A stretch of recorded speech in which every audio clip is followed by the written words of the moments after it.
Very good morning बच्चों, मैं प्रदीप आपका स्वागत करता हूं आपके अपने क्लास 12th के लास्ट लगभग लेक्चर आ चुका है और आज हम लोग बात करने जा रहे हैं प्रत्यावर्ती धारा के आगे के पॉइंट ऑफ व्यू पर। तो लास्ट टाइम हम लोगों ने देखा था आपके वाटहीन धारा के प्रिंसिपल पर और वो था आपका चोक कॉइल।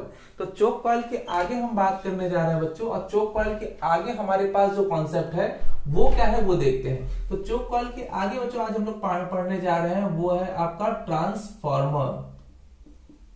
जी हाँ बच्चों, ट्रांसफॉर्मर। तो ट्रांसफॉर्मर होता क्या है? तो ट्रांसफार्मर देखिए बच्चों, मैं सिंपल सी बात करूं तो ट्रांसफार्मर आपके अन्योन्य प्रेरण के सिद्धांत पर आधारित युक्ति है। अन्योन्य प्रेरण आपने पहले पढ़ रखा हुआ है। तो यह क्या है? यह अन्योन्य प्रेरण के सिद्धांत पर आधारित युक्ति है। तो ठीक है, क्या करता है ये बेसिकली ट्रांसफार्मर का काम होता है आपके वोल्टेज के वेरिएशन को करते रहना, क्योंकि हमारे यहाँ जो वोल्टेज आता है जब जहां बनता है वहां से वोल्टेज हमारे तक आने में बहुत उतार चढ़ाव होते हैं। तो उन्हीं उतार चढ़ाव को मेंटेन करने का काम ट्रांसफार्मर करता है। इसके द्वारा नियत शक्ति पर, मतलब पावर लॉस ना करते हुए, ठीक है, नियत शक्ति पर वोल्टता को परिवर्तित किया जाता है जिससे इसे एक स्थान से दूसरे स्थान तक ले जाया जा सकता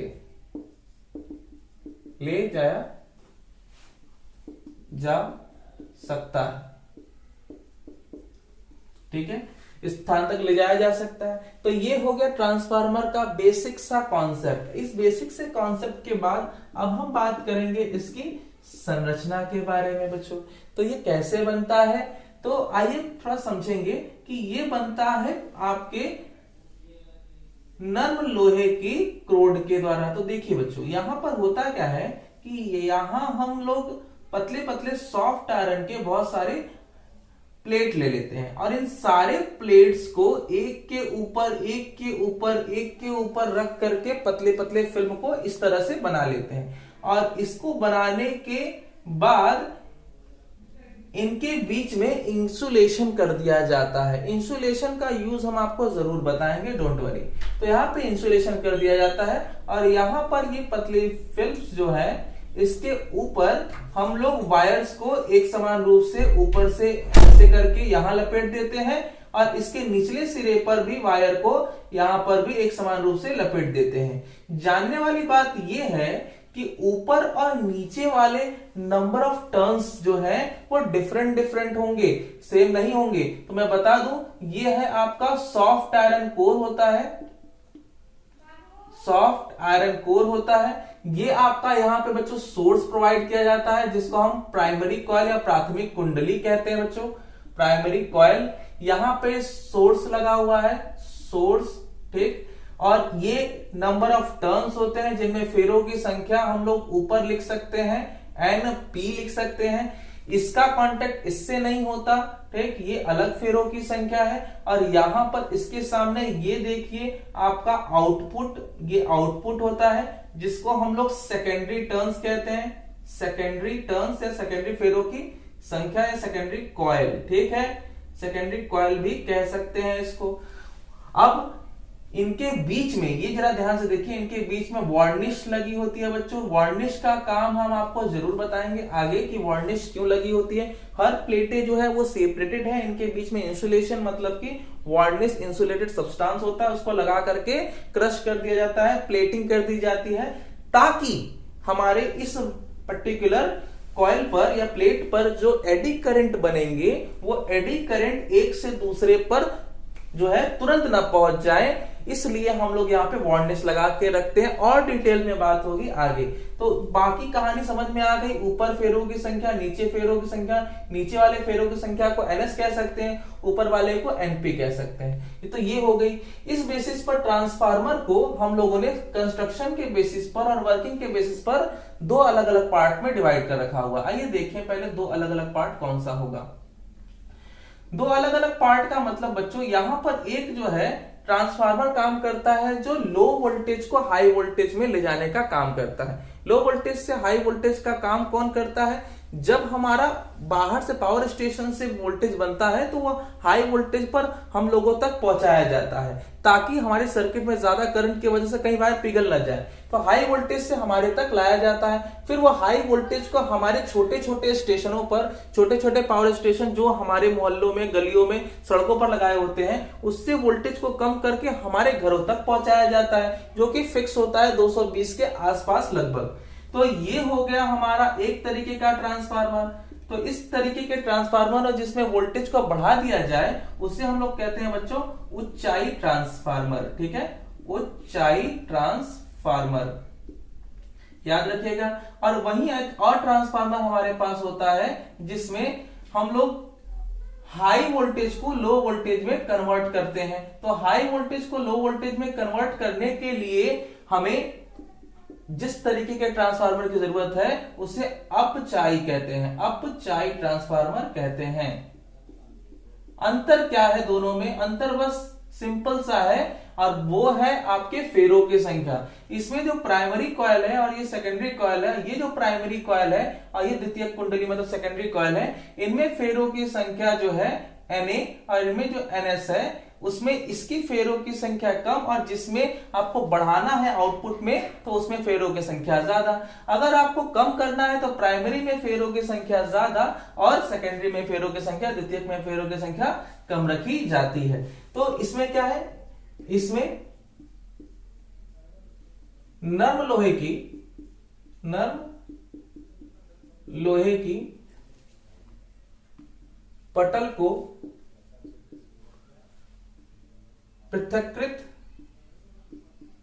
पृथक्कृत प्लेटों के मध्य वार्निश के द्वारा चिपकाकर इनके सिरों के मध्य दो भिन्न फेरों वाली कुंडलियों को लपेटकर बनाया जाता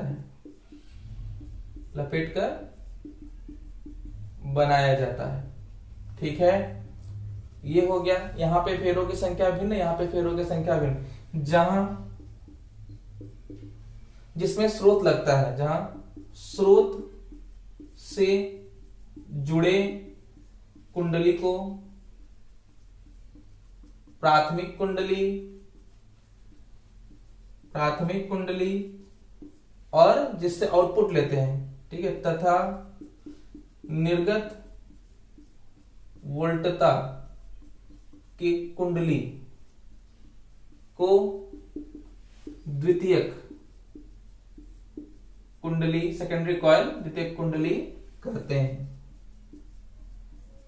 ठीक है, तो ये सिंपल सा स्ट्रक्चर हमने अंदर का बताया। इसके अलावा भी और भी चीजें होती हैं, लेकिन आप जो चीजें जान रहे हैं वो सिर्फ बेसिक है। तो हम लोग ने बेसिक कॉन्सेप्ट पर फोकस करा। अब इस बेसिक कॉन्सेप्ट पर अब इन दोनों पर भी थोड़ी बात हो जाए, क्योंकि ट्रांसफार्मर तो बना, लेकिन ट्रांसफार्मर अपने दो क्राइटेरिया की वजह से, नामों की वजह से, कामों की वजह से जाना जाता है। तो आइए ऊपर का मिटा देते हैं, थोड़ा देखा जाए।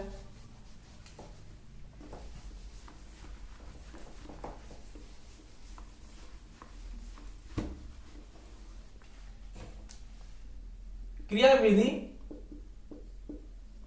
तथा संरचना के आधार पर यह दो प्रकार के होते हैं।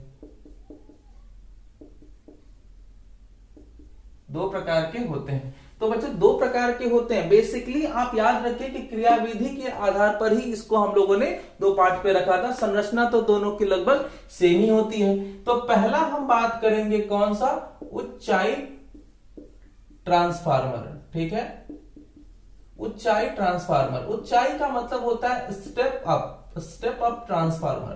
तो स्टेप अप ट्रांसफार्मर करता है क्या, नाम से ही लग रहा है कि वोल्टेज को क्या करेगा, बढ़ा देगा। ठीक है, तो वह ट्रांसफार्मर जो निम्न वोल्टता को उच्च वोल्टता में रूपांतरित करता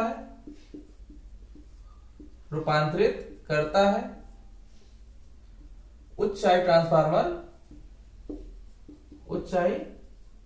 ट्रांसफार्मर कहलाता है। ठीक, इसमें प्राथमिक कुंडली में फेरों की संख्या कम होगी, तो प्राथमिक कुंडली में फेरों की संख्या द्वितीयक कुंडली में फेरों की संख्या की तुलना में कम होती है। ठीक है, तो ये बातें हो गई आपके ऊंचाई ट्रांसफार्मर की। तो मैं बच्चों देखो दोबारा लिखने से बचना चाहता हूं, इसलिए क्योंकि दोबारा आपको लिखना चाहिए कि आप अपचाई ट्रांसफार्मर कैसे पढ़ेंगे। तो अपचाई ट्रांसफार्मर का इसी का उल्टा काम है। ये क्या करता है, ऊपर वाले वोल्टेज को, हाई वोल्टेज को लो वोल्टेज में डालने का काम करता है। और ये कहां यूज होता है, मैंने क्या बोला था कि हाई वोल्टेज को लो वोल्टेज में बदलने के लिए जो छोटे छोटे पावर स्टेशन होते हैं जो हमारे घरों तक वोल्टता पहुंचाते हैं, उनमें इस्तेमाल होता है। तो यहां पर हम लोग इस्तेमाल कर सकते हैं बच्चों ऊंचाई की जगह पे अपचाई ट्रांसफार्मर। तो दूसरा जो है वो है आपका अपचाई ट्रांसफार्मर। तो अपचाई ट्रांसफार्मर या स्टेप डाउन ट्रांसफार्मर एक ही नाम है इसका। तो ये क्या करता है बेसिकली बच्चों, तो स्टेप डाउन ट्रांसफार्मर वह ट्रांसफार्मर जो उच्च वोल्टता को निम्न वोल्टता में रूपांतरित करता है। लिख लेंगे इसको, रूपांतरित करता है ऊंचाई ट्रांसफार्मर की जगह यहां पे आप लिखेंगे अपचाई ट्रांसफार्मर कहलाता है। प्राथमिक कुंडली में इसमें फेरों की संख्या देखो ज्यादा है, तो यहां पे लिखना क्या होगा, इसमें प्राथमिक कुंडली में फेरों की संख्या द्वितीयक कुंडली में फेरों की संख्या की तुलना में अधिक होती है। तो याद रखें इसमें जो फेरों की संख्या होगी इसमें Na की वैल्यू जो है वो कम है। ठीक है, किससे, Nb से। और वही मैं इसके बारे में बात करूं तो इसमें जो फेरों की संख्या Ns की वैल्यू है वो बड़ी है, सॉरी Na की जो वैल्यू है वो बड़ी है किससे, Ns से। तो ये बातें क्लियर हो रही हैं, तो इसको आप खुद से लिख पाएंगे। अब हम चलेंगे इसकी वर्किंग की ओर, देखते हैं वर्किंग। तो बच्चों अब हम बात करेंगे इसके मैथमेटिकल वर्किंग की, किस प्रकार से काम करता है। तो पहले तो हमें ये पता है कि ये म्यूचुअल इंडक्टेंस पे काम करता है, अन्योन्य पे काम करता है। तो इस वाले कुंडली में आपने कुछ ईएमएफ प्रोड्यूस किया होगा सोर्स के थ्रू। तो प्राथमिक कुंडली में देखते हैं क्या होगा। प्राथमिक कुंडली में वैद्युत वाहक बल या वोल्टता अथवा वोल्टता का फॉर्मूला आपको याद है क्या, बिल्कुल याद होना चाहिए, फैराडे के नियम से। तो फैराडे के नियम से क्या हो जाएगा बच्चों, ये होने वाला है E, ये प्राइमरी है तो ईपी लिख सकते हैं, यहां पे आप लिख सकते हैं minus NP dot del five by del T. आपको याद होना चाहिए कि ये वाले कॉइल और इस वाले कॉइल में कोई डिफरेंस नहीं है, दोनों का यूनिफॉर्म क्रॉस सेक्शन है। मतलब जितनी मोटाई इसकी है उतनी ही इसकी, दोनों की फाई सेम होगा। और एट द सेम टाइम जब इसमें वोल्टेज जाएगा ये करंट बनाएगा, तो उसी समय एट द सेम टाइम इसमें भी कुछ चेंजेस हो रहे होंगे फ्लक्स में। तो टाइम जो है वो कॉमन ही रहता है। तो इक्वेशन नंबर 1 प्राथमिक कुंडली के लिए लिख लीजिए। इसी प्रकार द्वितीयक कुंडली में ई एस लगा सकते हो minus N P dot N S del phi upon del T. तो ये हो गया इक्वेशन नंबर 2। तो del phi by del T same time interval, ठीक है, डेल लगा सकते हैं या डी लगा सकते हैं, दोनों का मतलब सेम है। आपको आउटपुट चाहिए, तो आउटपुट किसके रिस्पेक्ट में, इनपुट के रिस्पेक्ट में। तो यहां पे आप समीकरण 2 को किससे, 1 से कर लो भाग, करने पर तो ये भाग कर दिया, आपको मिला ES upon EP is equal to, आप इसको डिवाइड करिए तो फटाफट, तो ये मिलेगा NS अपॉन NP। लीजिए ये एक रिलेशन आपके सामने इक्वेशन नंबर 3 के रूप में, ये एक रिलेशन। सिंस हम जानते हैं कि शक्ति इसमें निश्चित रहती है, पावर लॉस नहीं होना चाहिए, और जेन्युइन भी यही है कि हम इस्तेमाल कर रहे हैं तो पावर लॉस क्यों करना चाहेंगे, तो नियत शक्ति पर। तो शक्ति 6 नहीं होता इसमें, तो शक्ति 6 न होने के कारण ट्रांसफार्मर के कुंडली के मध्य शक्ति नियत होती है, नियत होती है। अर्थात आप इसको लिख सकते हो पावर इन प्राइमरी कॉइल, मतलब कि प्राथमिक कुंडली, ये प्राथमिक कुंडली के लिए है, is equal to power in secondary, मतलब द्वितीयक कुंडली के लिए है, ठीक है। तो बच्चों अब यहां पर हम बात करने जा रहे हैं इसके प्राथमिक और द्वितीय कुंडली के थोड़ा और आगे, यहां पे कर दिए देते हैं। प्राथमिक कुंडली के लिए आप इसे लिख सकते हैं VI लिखा जाता है ना, तो यहां पे आप लिख सकते हैं प्राथमिक के लिए VP IP लिखा जा सकता है, और इसको क्या लिख सकते हो, VS IS लिख सकते हो। यहां पे VS अपॉन VP, ठीक, और इसको लिख सकते हो IP अपॉन IS।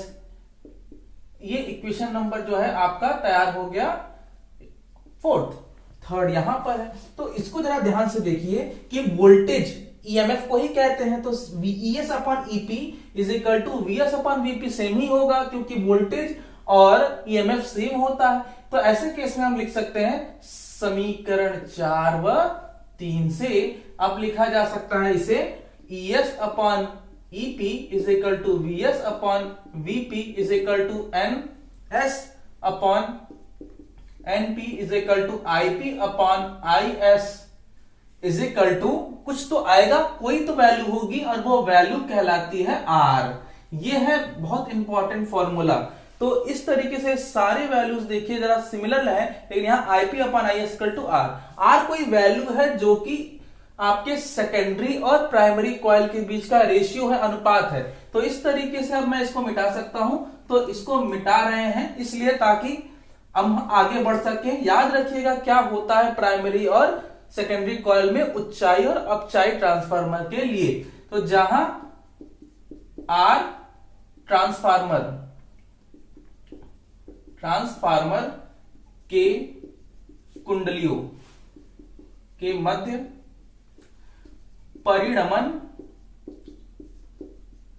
अनुपात है, इसे हम लोग कहते हैं ट्रांसफॉर्मेशन रेशियो।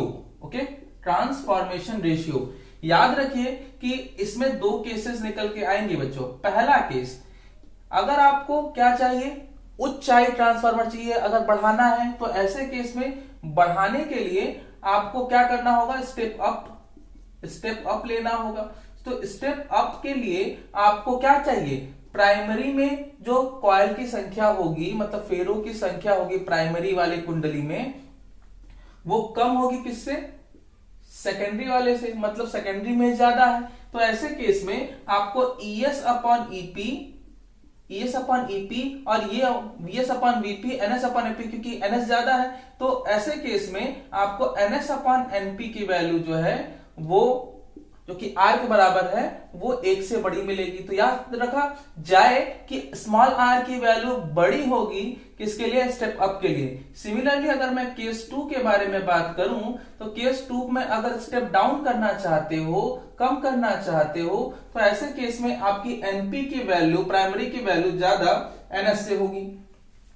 ऐसे केस में NS अपॉन NP की जो वैल्यू होगी, जो R है, वो 1 से कम आएगी। तो याद रखने वाली बात ये भी हो गई आपके लिए कि जब आप चाहोगे कि स्टेप अप हो तो उस समय आर की वैल्यू 1 से बड़ी हो, जब चाहोगे स्टेप डाउन हो तो उस समय ट्रांसफॉर्मेशन रेशियो की वैल्यू 1 से छोटी होनी चाहिए। बराबर होती नहीं है, क्योंकि आप कोई भी ऐसा ट्रांसफार्मर नहीं बनाना चाहोगे जिसमें ऊपर का वोल्टेज नीचे का वोल्टेज सेम ही हो, तो हम क्यों ट्रांसफार्मर यूज करें, उसका कोई फायदा नहीं होगा। तो बच्चों आज हम लोगों ने ट्रांसफार्मर, उसकी वर्किंग, उसकी संरचना और उसके मैथमेटिकल एक्सप्रेशन और उसके ट्रांसफॉर्मेशन रेशियो को जाना। आज कोशिश किया हम लोगों ने इसको खत्म करने के, लेकिन आज बच्चों हम लोग इसको खत्म नहीं कर सकते हैं, लेकिन यकीन मानिए अगले क्लास में हम लोग पूरी कोशिश से इसको खत्म करेंगे। मतलब अगला क्लास लास्ट क्लास होगा और इसके मतलब ट्रांसफार्मर के हानियों के बारे में बात करेंगे कि ट्रांसफार्मर में भी हानियां होती हैं। बिल्कुल होंगी, हानियां हर जगह होती हैं, इस सिस्टम बनाया है तो कुछ ना कुछ हानि होगी। तो यहाँ पे किस किस फॉर्म में ट्रांसफार्मर में लॉसेस देखने को मिलते हैं वो देखेंगे, और साथ ही देखेंगे कुछ एनसीईआरटी के क्वेश्चन अगले क्लास में। तब तक के लिए बने रहिए, अपना ख्याल रखिए, जय हिंद।